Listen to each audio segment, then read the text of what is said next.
तीन बहुओं के रवैये से सासू माँ बहुत परेशान थी। दरअसल बात ये थी कि तीनों बहुओं में किसी बात को लेकर अनबन हो गई थी। तब से ही तीनों एक दूसरे से मुंह फुलाए रहती थी।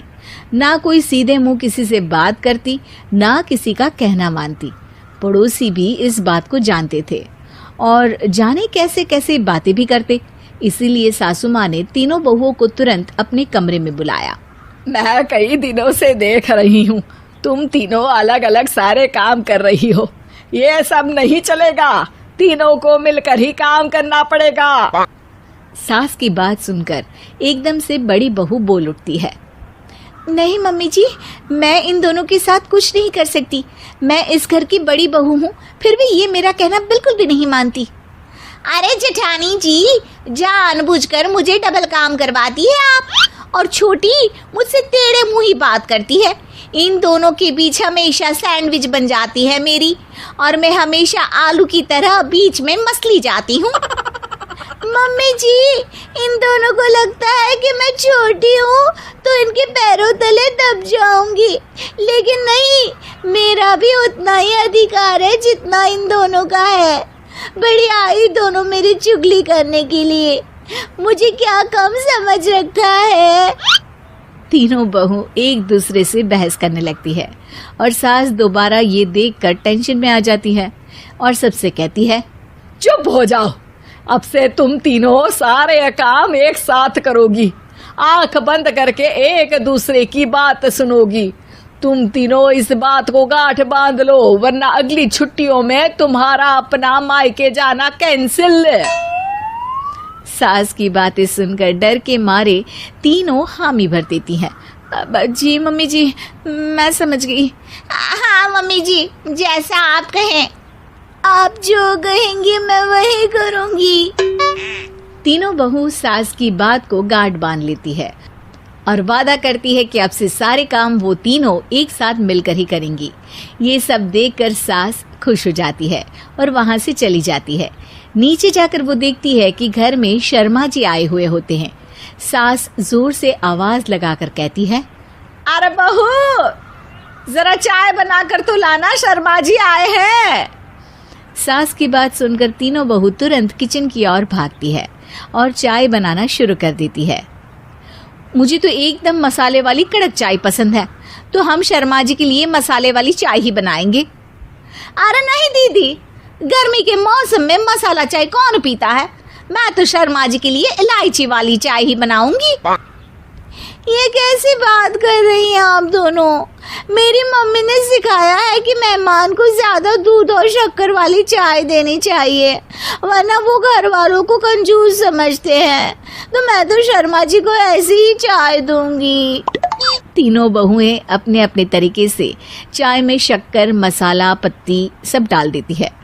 उबलने के बाद तीनों मिलकर चाय बाहर लेकर जाती है और शर्मा जी और सासू माँ को देती हैं। चाय पीने के बाद शर्मा जी सासू माँ को देखकर शर्मा जाते हैं और शर्मिंदा महसूस करते हैं कि आखिर उन्होंने चाय पीने के लिए हामी क्यों भरी। सासू माँ भी चाय पीना शुरू करती है और कहती हैं, अरे बहू, ये कैसी चाय बनाई है? चाय है या मीठे दूध की बासुंदी? हाँ, चाय अच्छी नहीं लगी क्या? कोई बात नहीं, हम पराठा बनाकर लाते हैं। चलो चलो अंदर। हाँ हाँ चलो। हाँ आती हूँ मैं भी। नहीं नहीं, मेरा पेट चाय ने ही चौपट कर दिया, वही काफी है। पराठे से पोपट नहीं करवाना, मैं तो चलता हूँ। शर्मा जी चुपचाप पतली गली से निकल जाते हैं। अगले दिन सास बहुओं से कहती है, अरे बहू, जाओ जाके ऊपर के गेस्ट हाउस की सफाई कर दो। कल हमारे यहाँ मेरे दूर के रिश्तेदार आने वाले हैं, तो पूरे कमरे को चमका देना, समझी? तीनों बहू सास की बात को मानकर ऊपर सफाई करने चली जाती हैं और तीनों कमरे की सफाई चालू कर देती है। बड़ी बहू मकड़ी के जाले साफ करती है, तो बीच वाली झाड़ू लगाना और छोटी वाली सर्फ डालकर जमीन धोना शुरू कर देती है। अरे दीदी, जेठानी जी, अभी मैंने पूरी फर्श धोई और आप फिर से धूल नीचे गिरा रही हैं। और मछली जेठानी जी, आप बिना झाड़ू की धूल यहाँ छटक रही हैं। अरे तीनों को साफ करना है, एक साथ सफाई करते हैं ना। अरे वही तो, हम साथ साथ हैं, घर साफ साफ है। तीनों बहू ऐसे ही काम में उलझ जाती है और 2 घंटे तक एक ही कमरे की सफाई करती रहती है। बहुत देर से अपनी बहुओं को ना देखने के कारण सास ऊपर कमरे में उन्हें देखने जाती है, लेकिन कमरे में घुसती ही वो गीली फर्श पर फिसलने के कारण नीचे गिर जाती है। ओरी मोरी मैया, हड्डी मरोड़ के रख दी। आए मेरी तो कमर ही टूट गई रे। तीनों बहुएं सास को उठाती हैं और बिस्तर पर सुला देती है। अरे मेरे हाथ पैर दर्द कर रहे हैं, दबा दो, आराम मिलेगा। हाँ जी माँ जी। अरे जी माँ जी माँ जी। और तीनों बहुएं एक साथ सास के हाथ को दबाना शुरू कर देती हैं। माँ की तो चीख ही निकल जाती है और नतीजा ये होता है कि सास के बचे हुए शरीर में भी दर्द उठ जाता है। हाय राम, ये क्या कर दिया तुम तीनों ने। अरे मेरी तो किस्मत ही फूटी है कि तुम जैसी बहुएं मुझे मिली। हे भगवान, पूरे शरीर में दर्द बढ़ गया है। अब तो पता नहीं कि चल भी पाऊंगी या नहीं। माफ करो, मुझे गलती हो गई मुझसे कि तुम तीनों को एक साथ काम करने के लिए बोला। सोचा था तीनों मिलके अच्छे से काम करेगी, लेकिन बड़े बुजुर्ग सही कहते थे कि 3 तिगाड़ा काम बिगाड़ा। तुम लोगों ने ये बात ना आज साबित करके दिखा दी। तुम तीनों को तो समझाना यानी मानो भैंस के आगे बीन बजाना है। तुम्हें अकेले अकेले काम करना है ना, तो अब से तुम अकेले ही अपना अपना काम करो। तीनों बहुएं वहां से जाने लगती है। अरे कहाँ जा रही हो? आप ही ने तो कहा कि अपना अपना काम तो मुझे मुल्तानी मिट्टी लगानी है। अरे मुझे भी तो नेल पॉलिश लगानी है, मुझे ना मेहंदी लगानी है। सास अपना सर पीट लेती है और कहती है, अरे मुझे भी लगाना है कुछ। क्या?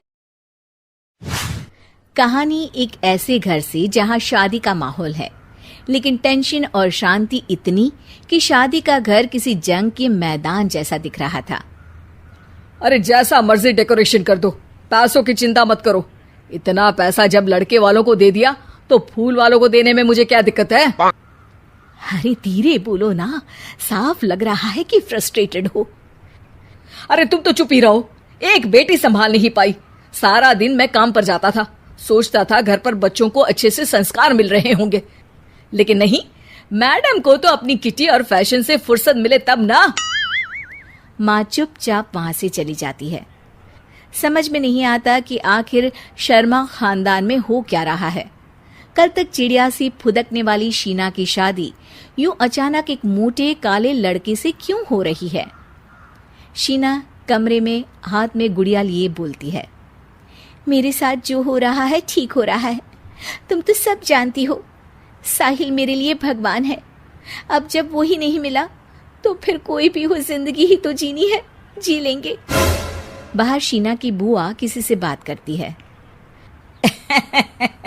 अरे मोटा नहीं, उसे तो खाते पीते घर का कहते हैं। अब ओबेरॉय का नाम भी किसी को बताने वाली बात है। उनका इकलौता लड़का तो करोड़ों की सामी तो है ही। अरे हमारी शीना बिटिया तो रानी बनेगी, रानी। इन सब के बीच कहीं कोने पर शीना हाथ में मेहंदी सजाए बैठी थी और आंखों में आंसू सजाए। और वो समय भी आ जाता है जब शीना मंडप के नीचे हाथ में वरमाला लिए खड़ी होती है, लेकिन तभी अफरा तफरी मच जाती है। कोई कहता है, अरे लड़के की माँ को हार्ट अटैक आ गया। अरे अच्छी खासी थी, कैसे हो गया? अरे कहते हैं ना किसी किसी लड़की के पैर अच्छे नहीं होते, हो सकता है कि मनहूस है ये लड़की। शीना पास खड़ी सब सुन रही थी। फिर शीना अपने कमरे में आ जाती है। शादी ये कहकर नहीं होती कि लड़की मनहूस है। अब लगातार शीना के लिए लड़के देखने आते, लेकिन आस पड़ोस या किसी के कहने पर शादी हर बार टूट जाती। लेकिन एक दिन, अंकल, मैं काफी दिनों से आपसे मिलने की कोशिश कर रहा था, लेकिन हिम्मत नहीं हो पा रही थी। अरे बेटा, हिम्मत तो हमारी टूटी पड़ी है। वैसे कौन हो तुम? अब मेरा नाम साहिल है अंकल। मैं शीना से प्यार करता हूँ और उसी से शादी करना चाहता हूँ। अरे अब तो किस जात के हो ये भी मायने नहीं रखता। बेटा, मेरी बेटी मनहूस है। ये सब कहते हैं कि इसीलिए उसकी शादी नहीं हो पा रही। अगर तुम शादी करने को तैयार हो तो ठीक है। शीना की शादी साहिल से हो जाती है। अगले दिन साहिल की मां का देहांत हो जाता है और एक बार फिर लोग शीना को अपशकुनी कहने लगते हैं। अरे खा गई दीदी को ये। अरे क्या जरूरत थी साहिल किसी मनहूस को घर लाने की। पर बुआ, माँ की तो तबीयत पिछले कई साल से खराब थी। डॉक्टर्स ने जवाब दे दिया था। क्या पता ये भी उनका सौभाग्य हो कि वो बहू का मुंह देख पाई। अरे बहू का मुंह देख पाई, या ये कह लो कि बहू का मुंह देखते ही स्वर्गलोक सिधार गई। खैर, हमें क्या, घर तुम्हारा है, हम तो चले। अब शीना को खुद पर ही शक होने लगता है कि कहीं सच में वो अपशकुनी तो नहीं।